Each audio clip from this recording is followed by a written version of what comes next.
Some people think that the time is right for the solar revolution, that one day solar power will replace oil and we'll all live in a world that's clean and renewable. Well, not so fast. I believe in solar power. However, there are problems that we have to face, and one of them is low efficiency. The other one is lack of a storage facility like a battery. That's the weak link.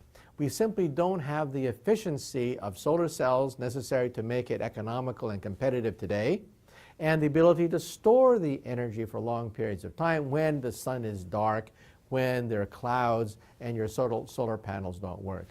So my point of view is this. I think in the coming decade, as oil prices start to rise, and as the cost of wind and solar and renewables start to drop, the two curves will probably cross in maybe 10 years.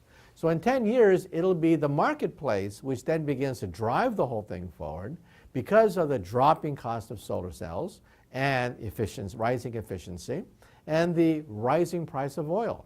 Now, why do I believe that oil prices will rise? Because of something called Hubbard's peak. Hubbard was a Shell oil engineer way back in the 1960s who predicted that we would hit the halfway point for the production of oil in the United States.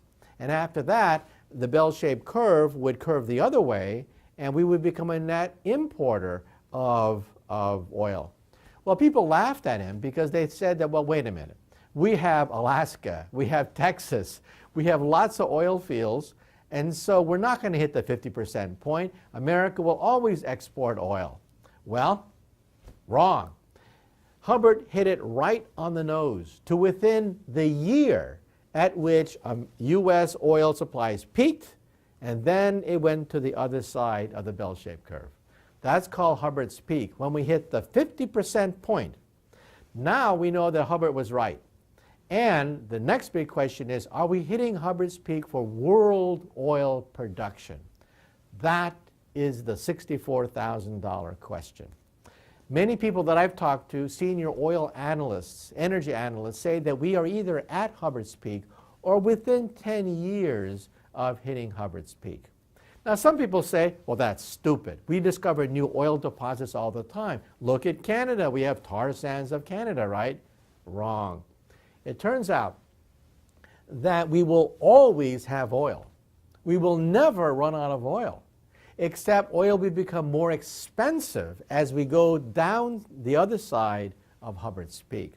We would have to discover a new Saudi Arabia every 5 to 10 years in order for this curve to simply go on forever. That's not going to happen. I don't care how many tar sands you're talking about in Canada. You're not going to create a new Saudi Arabia which produces very clean, very cheap oil that is prized by the oil companies because it is relatively less polluting and has tremendous amounts of profits associated with it. So we do know that oil prices will fluctuate because of politics, but on average, it'll start to rise because we will be hitting Hubbard's peak. Meanwhile, solar power is going to become cheaper, and in 10 years or so, the two curves could actually cross. And in 20 years, a new game changer arrives, and that is fusion power. The Europeans are bidding the store on the ITER fusion reactor to be built outside Carthage, France, in southern France. And if we have the power of the sun on the earth, then seawater could drive all our machines. So if this scenario plays out as I predict, it means that global warming could actually be a problem only for the next several decades as we enter the solar era and the fusion era.